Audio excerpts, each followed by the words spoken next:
Hello and welcome to the Congo Hour. My name is Trippy, joined by my co-host Wayna. Oh, We what want to happened to thank you. dynamic? Last week I was dynamic. This week I'm just. Oh, you just had to interrupt me. I was Yeah. She might have said it. He joined wasn't. this evening by my co-host, my dynamic co-host Tom Gordon and Jay Street.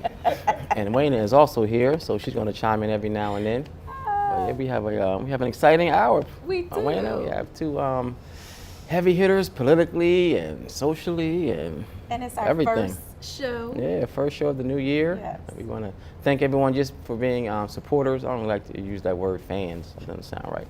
I think people are just supporters of the show. We want to thank you for all the feedback, whether it's good or bad, just to help us do better. How was your New Year's? I had a great New Year's. I went to church. Okay. Then just came home, relaxed. That's all. I didn't do anything. You didn't do anything? Like church was fantastic, but I didn't go out or Okay. anything like that. How about Any you? New Year's resolutions? No, I told you I'm not doing those. No. Any thing you just want to change generally? My eating habit, just eating better. What does that mean to you when you say eating better? Not a lot of fried foods, not a lot Okay. of snacks. I didn't start off too good. Snack, don't know why all of a sudden I want, like, You I have like love- what's that called when you're Hunger. hungry? No, I was gonna say I'm gonna be nice though. I'm gonna be nice going into the new year. I'm gonna be nice. I am. I'm gonna try my best. But when you're with child, what's that mean when you have certain what's it called? Cravings? Cravings. Yeah, cravings. Are you having like Here we go. are you having like cravings? Do you need to tell us something else? No? You okay? Okay. Just checking. Just, Not this week. just making sure. Just making sure. So you want to eat better? I do. Do you? Okay. Why? You just want to feel better? You want to lose I weight? want to feel better. I want to tone. Okay. How much do you weigh? Oh, geez. No? We can't. No, you're not. We're not that close with our supporters. Huh? What about don't- those Cowboys? I didn't watch the games today. I didn't. I took the kids to Stratosphere, so. Well, They had to Dallas take- won. Did they? Oh man. Who they played on Detroit? Yes, What was the score? I thought I read somewhere Detroit was winning. No. they were. Were they? But You a Cowboys fan? I have been since like the 80s. Okay. So who do you guys play next? Do you know yet? I don't know yet. No. Okay. All right. So we're not gonna touch the whole weight topic. We're not gonna do that. We You're can not touch comfortable? it if you want to. You're not comfortable with it? And I just thought that you were very transparent and open and honest. I weigh thought- 140 Thank you. pounds. Thank you. I didn't think those little things like that bothered you. I knew you were stronger than that. I knew it. So what's your ideal weight? 110. Oh, well, moving right along, we have two. Wait a minute. No. You know what? This year, Yes, Trippy, yes. and we talked about this. You're not gonna just pick on me, and I don't get to pick back on you. But you have to. You just can't wait for me to pick on you. It has to happen naturally. Okay, so let's talk about No, your we're weight. not going to do that right now Why not? because now you're just trying to go tick for tat. No, I'm not. Are you satisfied with your weight? No, I'm not. I want to get. Right now, I think I weigh around almost 210. I know. 210? Yes, I want to be around 195. So 210 pounds? yes, I'm gonna be like 195. I was 195. I was going to the gym like every morning You're and doing well. eating right, and then I got hurt, and I just stopped going, and I just You stopped. got hurt working out? I don't know how. Honestly, I hurt my leg in the Duffy's Hope basketball game, trying to run fast, trying to catch somebody and down the court, and I pulled something, and I should have gone to the doctors to get it checked out, and I never did, and it still bothered me. So I stopped going to the gym, Okay. stopped eating right, and I just put on like 15 pounds in like a couple months. So I'm gonna try to get back down, but I didn't make it a New Year's resolution because I've been wanting to do it. I just have to Right. go ahead and do it now. Right. But, Very good. okay, thank you. And what did you do New Year's Eve? Nothing. Stayed home. Just stayed home with the family. It was nice. Yep. Very nice. Right. I think your mom and dad slept. I think your mom said the ball watched her. Yeah, no, I was asleep. I was asleep also, and the kids woke me up. The kid woke me up around like 11:58. Come on, you're missing everything. So, yeah, I was tired. I just wanted to get some rest. So, Okay. All Yep. right. Very good. all right. So, like we said, we have J Street. We have Thomas Gordon. We have Sammy's Corner. He's coming. Yes. Haven't really good panel. Yeah, and I decided to invite these two gentlemen, one because it's the first Sunday of the year. Okay. And I wanted someone to come on to talk about, well, I wanted the county exec to come on to talk about things that have happened in Newcastle County and what he sees on the horizon of 2015. Okay. And of course, with Councilman J Street, the same thing, and as well as knowledge on some educational things that you mentioned that's going on here in Delaware. So, Okay. you ready to get started? Yeah, and my dad will probably be here in about 10 or 15 minutes to join the conversation, Yes. so I'm sure that'll be interesting. All right. So, welcome to the Congo Hour, gentlemen. Thank you. Yeah, Happy New Year. Nobody's ever accused me of being that before, but go right ahead. Being what? A gentleman. And he's also a comedian. A comedian.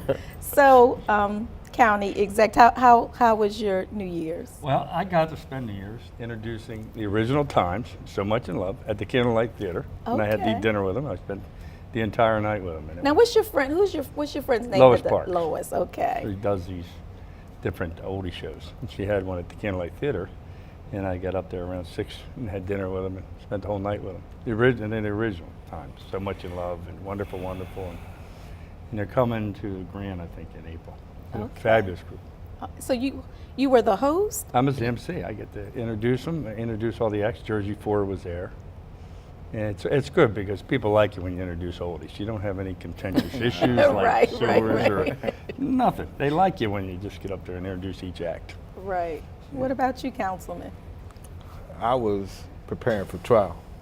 Okay. We had a hearing January 2nd, so spent some time working with the lawyers, preparing the last briefs, and of course I had to concern myself with the argument that you were present for on Friday, and it's just the beginning of some things that are going to come about. I think that we're going to have to force this year in the education arena, and anybody that's been watching my Facebook, I have predicted that 2015 is going to be a historic year in education in the state, and certainly I'm working vigorously to make sure that I do everything I can possibly do to make that happen. Yeah, you're right. I think a lot of people are paying attention to These, what's going on now. you know, I recall trial started when the state 20 years ago came forward with the Declaration of Unitary Status, and I can see him standing there now saying, lead counsel for the state and the district saying, these defendants have waited long enough. And I'm sitting in the courthouse and I'm like, they've waited for what? Well, what I'm saying this year is these children have waited long enough. We've negotiated, we have demonstrated, we've met, I've met out. So at the end of the year, we started playing offense. We filed the ACLU and Classy filed a complaint. We're in court now with Moyer, and we're going to be in court with something else very, very soon, which I'm sure you want me to come back and talk about. And you know, we're looking seriously at pursuing some new initiatives, things that have been talked about, actually, in my opinion, been promised for 13 years. Primarily the weighted funding formula for high poverty schools. So they didn't want to give it to us, and now we had to fight for it. It's just that simple. So How can people get some background of some of the things that you're talking about, and just so they can be knowledgeable also? Well, number one, they should keep watching the Congo Hour. Number two, as things unfold, they're really going to be released in the public press. There's going to be a lot of publicity because the state on its own has taken some initiatives, some of which I like, some of which I don't like because it's not enough money. But they started playing offense last year too, so now we're going to see how this comes together or tears apart. But at the end of the day, I'm optimistic there are going to be some progressive changes in education in this state in this year. Did you get a chance to read Miss Beebe? I want to give her a shout out. Miss Beebe Coker wrote an editorial in the newspaper in reference to the Moyer incident. Well, I generally don't read the editorial page because when you do what I do, if you pay attention to what other folks are saying, you can get distracted. But since I saw that cute face, I did read it. It was well crafted, well presented. So, you know, again, and that's somebody that's one of the few people that's actually been in the arena longer than I have. So certainly my accolades to her. And, you know, she was sitting in court right there in the front row as a member of the Moyer board on Friday. And, you know, we'll have a decision one way or another, not this Wednesday, but on or before the following Wednesday. So we're in it to win it, and if you don't win at one level, you can win at another. So what's your argument with the whole case about lawyer? Well, the argument at the end of the day is that, number one, there's been disparate treatment in terms of the way high poverty, primarily African American schools have been treated by the Department of Education versus other schools. And the great concern I have is you've got this so-called accountability committee, and at some point in time, who's going to hold the accountability committee accountable? Because you can't treat one school that has an administration and kids who look one way, and another school that has an administration and children looking another way. Second, from my end, Moyer is a $7 million facility, part of the city's infrastructure. And we lost far too many schools from 1978 to now.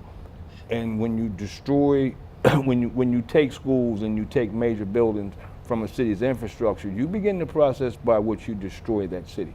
So I went to the mayor personally and asked him to consider intervening, which he did. The city was represented.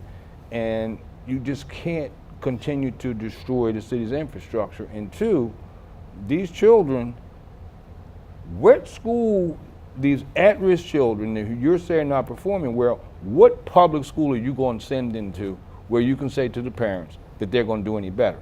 At the end of the day, in the absence of additional resources to see to it that they can achieve some success in school, they're going to continue to fail. And so it's a threefold fight. It's a fight in terms of fairness, it's a fight in terms of the city's infrastructure, it's a fight in terms of what's best academically for those students who are right now being adversely affected.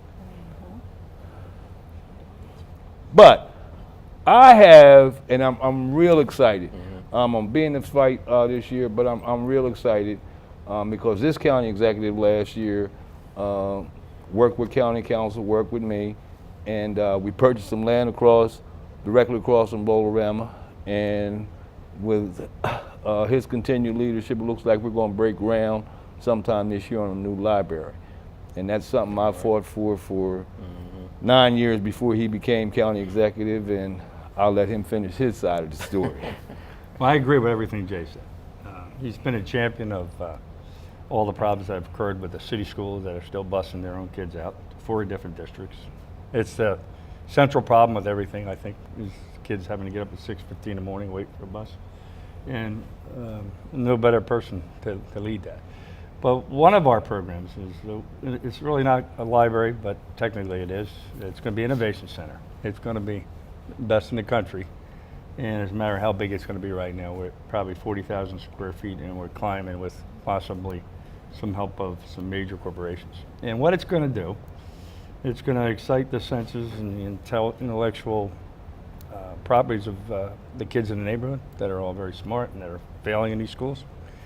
And it does it by, the librarians have been all over the country, and you read about Denmark, and they picked out the best practices that get a lot of urban kids involved in science and mathematics, and we're well on the way to breaking ground and making it the best in the country. And that's a goal that Jay had told me I had to do the first day to maintain any of his votes. And we've got a great council working along with us, and I think it's going to be money well spent rather than just building a library of books.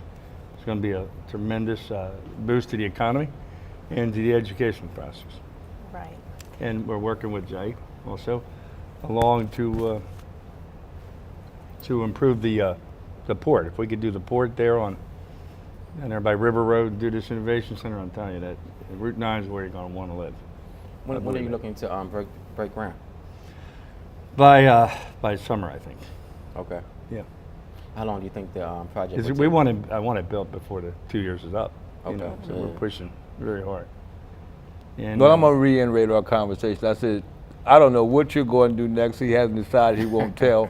There's no guarantee I'm gonna get reelected. I don't know what's going to happen. So I want to make sure that the library, the Innovation Center, is complete before our current term is up. So that's the schedule.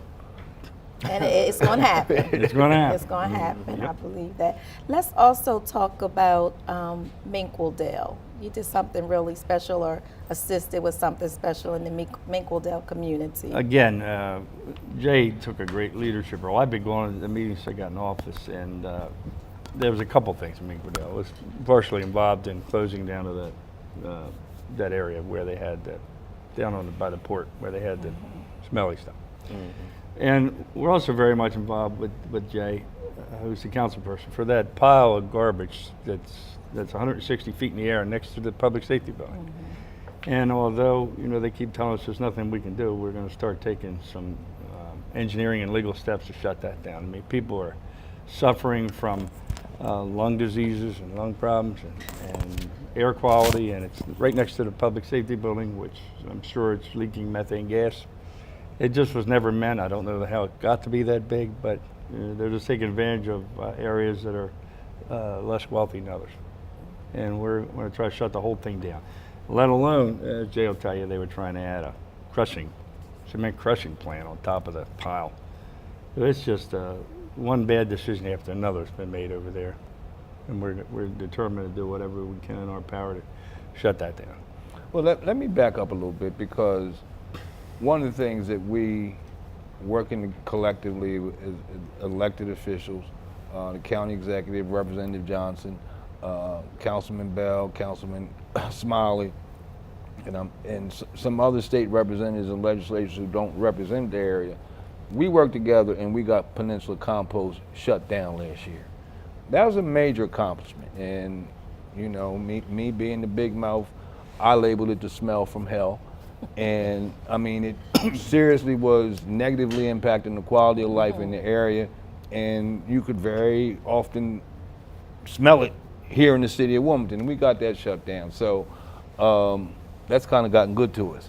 And so now we're on a mission as it relates to change some things at Minkwell. But I really got infuriated at the public hearing. County executive had already gone, but they let elected officials present what they wanted to say initially, and then they asked the residents to present. And people got up and they told their health stories. They told their families' health stories. And you've got two, in one case, 3 generations of people who are sick in the house.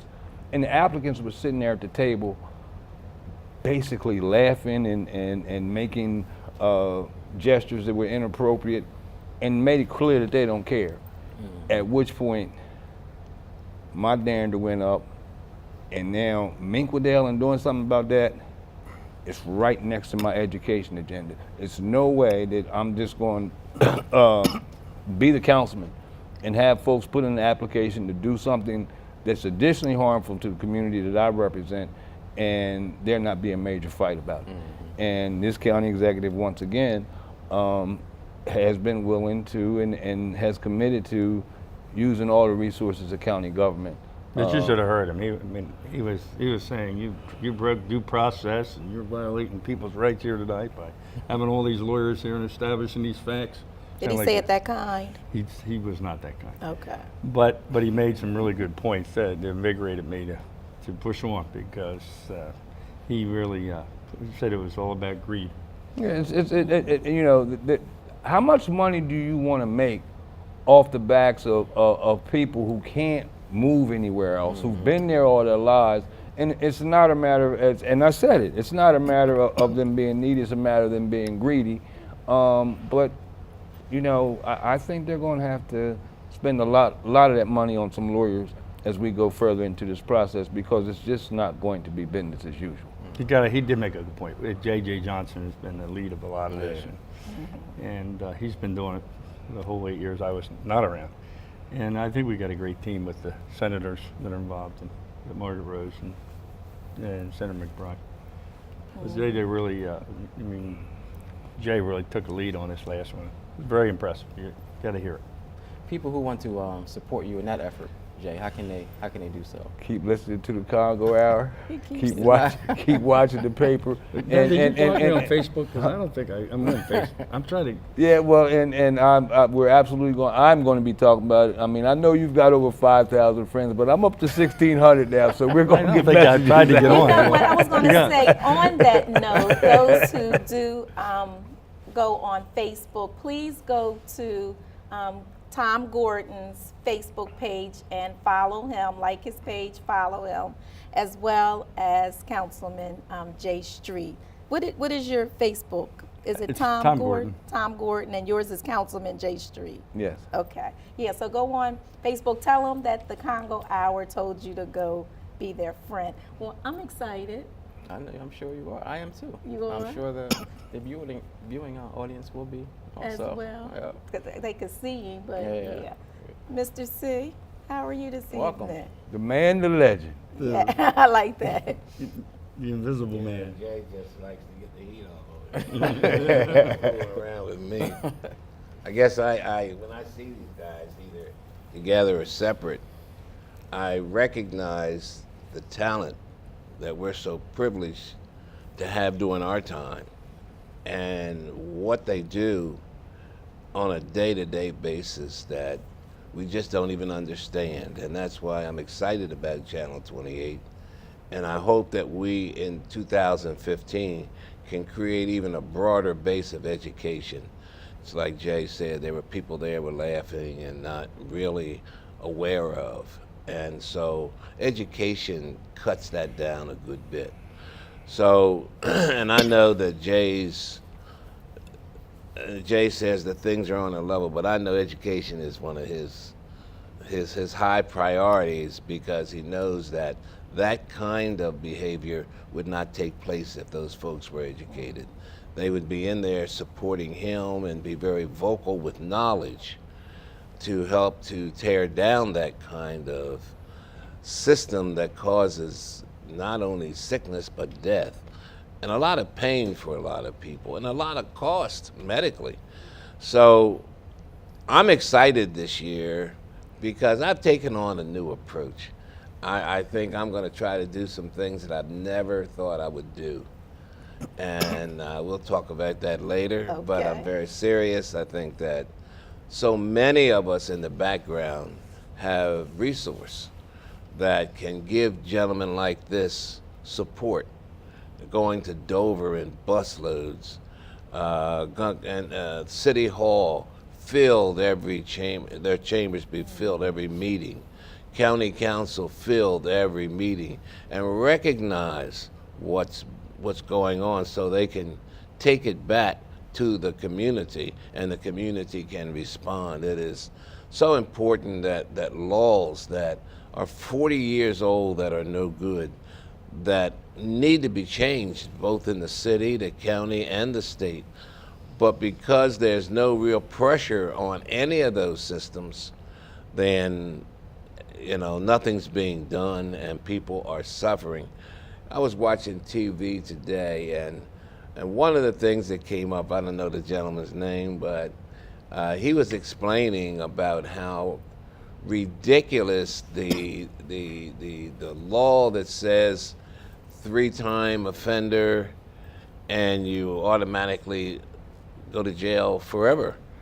And you can go and steal 3 Clark bars, and those 3 Clark bars can get you jail forever. It's not violent. It's just a misdemeanor. But it's costing us $35,000 a year to keep him when we need resources, training and medical resources or psychological resources. These are things I think that's going to make our state, county, and city a better place and a safe place to live. Mr. Yeah, C- I wanna- I'm sorry. Go ahead. I was going to say, and we can do it before we end our interview, because you talked about being educated, and people are destroyed for a lack of knowledge.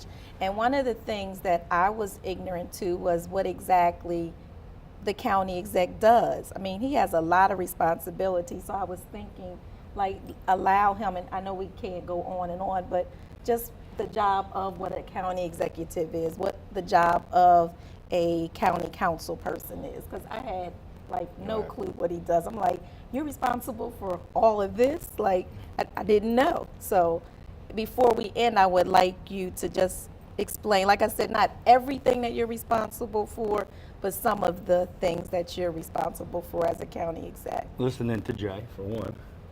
Trying to keep his county council off my back, which is 13 of them now. But it's kind of like the mayor of the unincorporated area, and you're kind of on top of the governments in Newcastle County. So in the city, we provide the libraries, paramedics. We doubled up in there for some of the shootings. And in the county, we're responsible when it's unincorporated for everything from police, sewers, libraries throughout the county. Paramedics, 911 center, land use in the unincorporated area where you're responsible for where and what goes where. And that's a big part of the job. And working with my 13 prestigious members of county council to make sure I encourage them and fulfill all their needs, desires. Okay. And That as a sounds former member of the Stills administration, I'm gonna tell you what we used to say about the 13 council people on the city. So there are two schools of thought as it relates to the 13, and one's publicly expressed and one's privately expressing it. Okay. And the private one is not a good one, but I understand. Got you. I want to switch gears real quick to the city, to city of Wilmington, and just living in the city and going to different meetings and just reading the papers. I guess the number one issue is always crime. And don't get me wrong, I don't like how we always focus on like the police aspect of it, because I don't think that can solve crime. But I do know that communities want and need more community policing, and by that I mean like police officers getting out and walking the communities and getting to know the communities. And I've always wondered why, and I'm always questioned like why the county and the state aren't a part of policing the city of Wilmington the same way that the city of Wilmington police officers are. I know everybody has their different jurisdictions and duties, but people pay county taxes. They pay, Wilmingtonians pay county and state taxes, and they wonder, and I wonder, like why doesn't the county and why doesn't the state take a stronger approach as far as policing Wilmington? But let me start with that first, and then county executive may have a whole nother perspective. Okay. As a former chair of Delaware Black Caucus, I went to the governor and asked the governor to put the state police on the street. Mm-hmm. There was finally the state police agreed, working with the FOP. It had to be voluntary. They were working overtime. And then the city administration said, we'll decide what days, what nights, and where they'll be. So that was my position. That was the position of the Black Caucus at the time. On the other hand, there were members of other segments of the community who took great offense to it, said it was an occupation, and went to the Attorney General and said something totally contrary. So we as a community weren't speaking with one voice, and then the Williams administration made its final determination and made some changes when the mayor took office. The other is, quite frankly, county FOP didn't want to come in, and the city FOP didn't want them to come in. But should that be there? But that shouldn't be Well, up to them. ultimately, it's not their call. But by the same token, if you're going to have people working, you want them to be motivated to work, or it's destined to fail. And two, if there's not a working partnership and a working relationship, that reduces the likelihood of success. So, in my opinion, right now, I think the city's overwhelmed, and I think, and matter of fact, I was quoted accurately in Newsweek when we got the negative label that it's going to take more than Wilmington Police at this point. Right. And second, I don't believe that, honestly, but- while we can't, we got to arrest our way into this, but the position of officers saying that we can't arrest our way out of it is absolutely correct. And again, the prevention components of it and what we're doing to eliminate crime, and you start with jobs. City had 200 jobs this summer. So the other 1,500 teenagers, or maybe 2,000 who didn't have jobs, drug boys were happy to put them to work. The crime element was happy to put them to work. So once you go in that arena, it's difficult, if not impossible, to come out. And second, if you look at jobs historically and traditionally that teenagers and young people had, fast food, you go in because of the economy, you see adults, you see senior citizens have those jobs. You don't see teenagers working those jobs anymore. So we have a problem with jobs, which is why I think the county execs, I think it's his big initiative, and he'll speak to that himself, in terms of expanding the port and expanding the number of jobs in and around the city and in the county, and an economic development package is just as important as having police on the street. I agree with that. I do think that Wilmington Police Department could handle it. I think we have over 300 police officers. You have in the 9 city. square miles and you have 320 officers. We have Right. 450 square miles. Right. And we So have almost same size. I just think that we're not going about it in the right way. Now, There's no way. in 97, this is what happens when you've been around a long time. The then mayor, Sills, asked me to come in, and we came in with 65 officers for a number of weeks, and, Right. and we were able to slow down the shootings at that time. But you can't have police departments coming in acting on their own. You have to go with a concerted effort of the mayor. And we do a lot of things with our public safety director, Joe Bryant, working on task force with the mayor, and there's things that probably aren't being talked about. But from my point of view, we got to do whatever the mayor asks us to do to help out. We got to stop these shootings.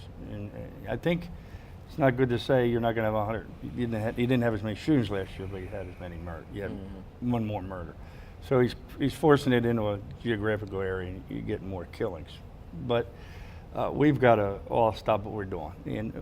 But no matter what you do, if you don't understand the average livable wage in the city is probably about $18,000.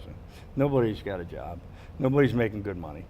And the heroin trade's always going to be profitable. I mean, they lost so much with Chrysler, GM. You can't name the corporations that the city workers, people in the city used to have. And not only did you lose those two major players, those two major employers, but all the other employment opportunities that coincide with that were lost, as well as the General Motors and Chrysler itself.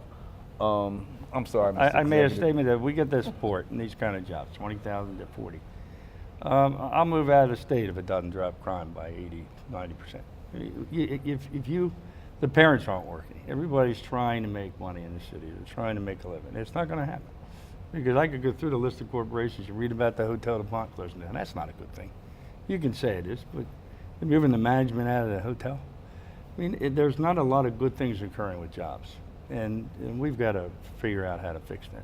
Because the basis to everything is the education and the jobs. If what you're saying is true, that when you don't have a livable wage, crime takes place. It's a fact. I mean, that's just Okay, I understand what you're saying.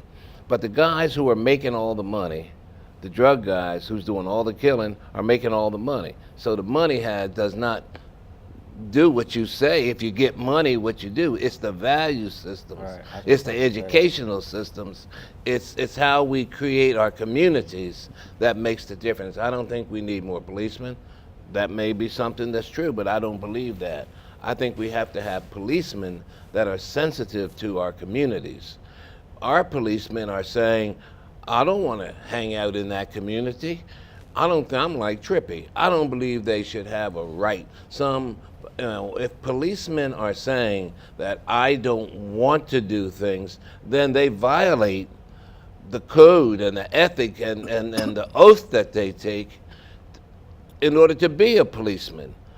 And if he just has a geographic area and says, I'm not going into this neighborhood because I'm out here, he's not a true policeman. Well, I'm not. I would deal with that with them. I mean, if the mayor calls, we work on it. We need it. But I You're not think gonna that hear from me. attitude It is didn't happen what in you have to. 97. We brought in. Well, we brought in- I'm concerned about attitudes and how these attitudes. If I have an attitude about something, you know, I've got to be changed. I've got to be educated. I've got to know my role. And so I hear too much about these roles that these policemen are taking in as far as what they will do, what they won't do. They won't volunteer to police certain kind of events, and they create, you know, there's a lot that needs to internally take place to create a better police force, I think. And I think that we also have to just make almost a side note that we're not attacking the police department, because it seems like every time we try to address things that are happening within the police department, everybody assumes that we just don't like police or the community doesn't like the police officer. But it's not that. It's just that we want to see things a different way, done a different way. And it's not. We're not saying that all police officers don't care about the community. We're not saying that, but there are things that were just mentioned that just need to be addressed. And that's not saying that we're anti-police, but we're just pro-community, if that makes sense. So I think as far as the county police, it's not a shot against the police department at all, but we just want to see things done differently. And you brought up a good point, because I was pretty much going to say the same thing. I don't think it's a few years ago, it used to be the drug dealers who were doing all the shootings, but it's not. It's just a That's what mentality. I was Of, it's it's not the drug definitely dealers. It's a it's different definitely mentality. a change in culture, Right. change in attitudes, a has brand to new be way addressed of dealing with educationally. problems Right. that we can't continue to ignore. Right. And the harsh reality is, a lot of the shootings are no longer just drug related. They're culture related. They're Right. attitude related. Which is one of the reasons I suggested to our director of public safety that we need to form a police advisory council with younger folks and get them to the table, Right. and let's see what we can do to work with this new culture and change some of that thinking, because it's dangerous. And you know, the other thing that's going to happen this year, if you read the paper, the writings all over the wall, has nothing to do with the county and city, but legislation is going to come forward to begin the process to legalize marijuana. Right. And, you know, I'm looking at it from one end, well, for the predominance of heroin and crack cocaine addicts, the initial drug of choice was marijuana. That's an argument that I made in a committee meeting on council. But I'm talking to some young people over the weekend, and it's like, if you legalize it, you take the crime out of having it on the street, and people are going to get high anyway. There's nothing you're going to ever do to stop that. Right. So I think that's going to be one of the big discussions that we're going to have this year at this state, and we'll see how it unfolds. And one of the things I had said previously, that if we can't reduce the shootings, and we can't, well, maybe we just need to go on and legalize it. But you know, maybe some folks will agree, if we're going to legalize it, then let's tax it and get some benefit from it too. Everything in this state shouldn't be tax-free. So I don't know how much more time we have, but when you say legalize it, what does that mean? It's not a crime. I know that, but who could The government. where would it be sold? Well, what you would do if you would. At the marijuana store. Well, they're in And- fact right. opening up something on Maryland Avenue right now to sell. Jermaine Drive, right off Maryland. We got to have a hearing on that. And that was, I guess, that was a concern of some people who were saying these marijuana shops are going to set up in these neighborhoods where they're going to make the most money, and that's just going to lead. Yeah, we to got to have a children hearing just- on that. They kind of got. And I sounded the bell. I sounded in the committee meeting at county council. I sounded the bell on this TV show, and for whatever reason, news journals chose not to take that up. The fact that you're going to have a marijuana distribution center right off Maryland Avenue, right in back of Auburn Park on Jermaine Drive, and that's the best kept secret in town. I even posted it on Facebook. You said it here. I said it here. I put it on Facebook, and I raised it in a county council committee meeting. We talk about legalizing, right? What is one of our greatest revenues right now? Alcohol. The Alcohol and Beverage Commission, most people drink, but it is controlled. The numbers group, it was, how are you going to do it? It's one of the greatest motivators for people who have dreams. At the same time, it's a tremendous amount of revenue for the city or the state or a county. At the same time, it is controlled. There's no question in my mind, if marijuana becomes legal, there will be a control system that allows them to control marijuana just the same as they control any other liquor, numbers, or whatever it might be. That's not the question. I think the question is, how do we get out of 1776 mentality to a mentality of realism of today? If you, and I think it's time to start talking about it, if you would take the legalization of the drugs and put the same money into treatment and education, it might work. Because I was involved in the early stages as a police chief and wrote the laws that we're talking about right now for the third offender. And we've lost the war on drugs. So it's time to start talking about some unpleasant subjects. And You got to have treatment. And you're absolutely correct. And they're all related because we have lost then President Johnson's war on poverty, and the county executive has just said we've lost the war on drugs. Well, it's time we started winning some things and generating some revenue that's going to be helpful not just to the state but to local governments, because that's where we have our challenges, and the state shouldn't be the sole decision makers as it relates to running local governments and municipalities.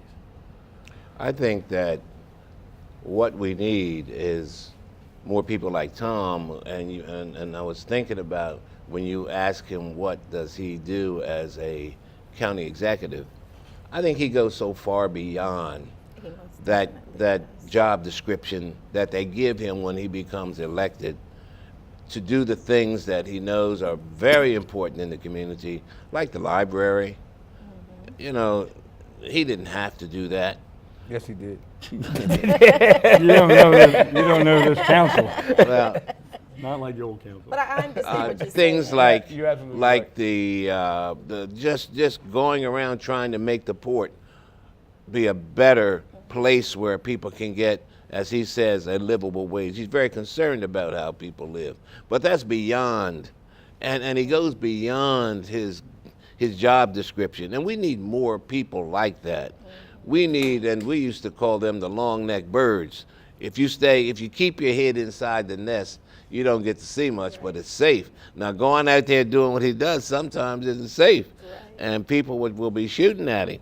But at the same time, I think he gets rewarded for the results of what he does and what he sees is going to make this a better community in which to live. And I think so many more of us have to support him. So many more of us have to go out and do things that we think are right, and stop staying home and watching television and just sleeping our lives away.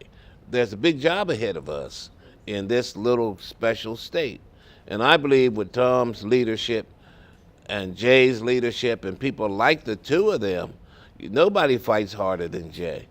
You know, I look for him sometime. I look at his eyes. I wonder who's going to punch him in his eyes sometime, because he's not as big as Hicks used to be. Right. Hicks got away with a lot of stuff. He taught me to carry a big stick. Okay. But I think that's where the educational process, since Trippy has become a city councilman, it has opened my eyes to get involved and get to know people like Tom and Jay and all that. I used to sit home and just enjoy my home.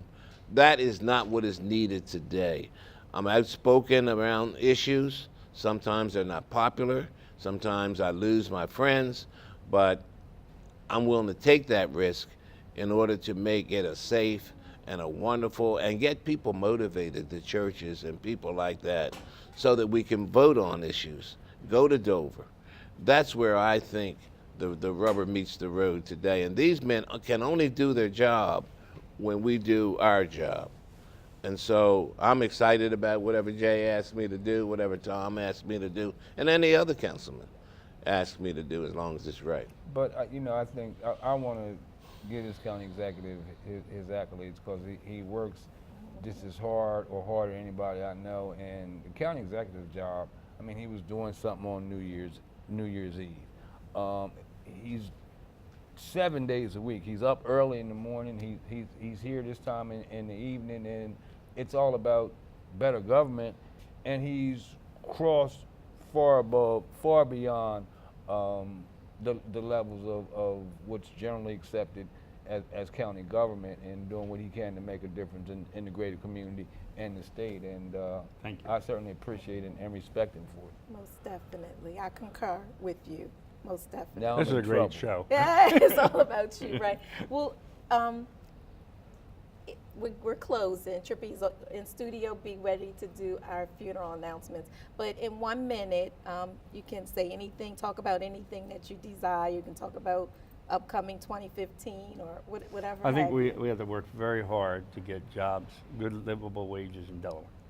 And it's a combination of the World Trade Agreements. We've lost everything in this country, but Delaware's lost the most. And we need to change these trends from people moving out of the city into people investing back in the city and the county. Okay. How about you, Council? No, 2015, I'm crystal clear. It's about an education war, and what I've said to the state in previous years, to decision makers at the highest level, you're going to spend some money on these children. You're either going to spend it on services and programs, or you're going to spend it on lawyers. Right now, they've chosen lawyers. I don't think that's the way they want to go. I don't think that they will prevail, and my preference is for them to spend it on children and services. But if they don't, I'm going to continue to play. I'm going to play offense all year until there's a substantive difference made in the school system. Okay. Thank you. Mr. C, how about you? You have anything to Well, close us I out guess on? I'm a combination of both, but I believe that the real foundation that needs to be built is how do we create a culture in the communities that's new, and the culture that we have accepted is not the culture that's going to lead us well in the future. Well said. All right. Hope you enjoyed this segment of the Congo Hour. We're going to go right over to Studio B to Trippy with our funeral announcements. Okay, first we have Mr. Curtis McIver, age 60, who departed this life December the 21st. His funeral services were yesterday, and his burial will be private. Miss Vernell Hutt, age 59, who departed this life December the 28th. Her funeral services were yesterday, and her burial was also private. Miss Arifa Emery, age 36, departed this life December the 19th. Her funeral services took place yesterday, and her burial is private. Mr. James R. Chamberlain, age 63, departed this life December the 28th. His funeral services will be on Tuesday at 11 a.m. at the Bethel AME Church, 604 North Walnut Street. Viewing will be from 9 to 10:45 only, and his burial will take place in the Gracelawn Memorial Park. Mr. Nathan Clark, age 25, departed this life on December the 21st. His funeral services were on Friday, and his burial will be on next Friday, January the 9th, in the Gracelawn Memorial Park at 10 a.m. Miss Doris Knotts, age 75, departed this life December the 18th. Her memorial services will be on Saturday, January the 24th at 3 p.m. at the Simpson United Methodist Church, 907 Centerville Road, and there will be no public viewing. Once again, that will be a memorial service for Mrs. Knotts. Our services for Miss Rachel Hanks, who passed away today, will be announced. Services for Miss Dorothy Jones, age 85, who departed this life on December the 25th. They will be on Wednesday, January the 7th at 12 noon at the St. Mary and Patrick Church, 1414 North King Street. Viewing will be from 10 to 11:45 only, and her burial will be in the Gracelawn Memorial Park. Services for Mr. Nathaniel Grissett, age 83, who departed this life on December the 28th, will be on Friday, January the 9th at 11 a.m. at the house at the Ebenezer Baptist Church on 22nd and Claymont Street. Viewing will be from 9 to 10:45 only, and once again, the services will be at 11. And his burial will take place in the Delaware Veterans Memorial Cemetery. Services for Miss Maxine Anderson, age 66, will be announced, and services will also be announced for Mr. George Thomas, age 60, who departed this life on December the 29th. Services will be announced for Mr. John Wright, age 59, who departed this life on January the 2nd, and services will be announced for Miss Ernestine Cooper, age 71, who also departed this life on January the 2nd. And also, just before we close, I want to say happy birthday to Miss Edie. She is one of our founding team members at the funeral home. I want to say happy birthday. Her birthday is coming up on Friday. And as always, she will be celebrating at the Monday Club. I think she starts her parties early, too, like around 2 or 3 in the afternoon, maybe like 8 or 9 in the morning. But just go to the Monday Club on Friday, and if she's not already there, she will be there right after you and help her to celebrate her birthday. I also want to say happy birthday to Aunt Flossie. She is celebrating her birthday today, and also happy belated birthday to another one of our team members, Dee Pritchett. And today is her birthday also. All right, and she's 55. All right, thank you so much for watching. Once again, if you ever want to be a part of the show, just give Wayna a call at 521-7325, and God willing, we will see you next Sunday.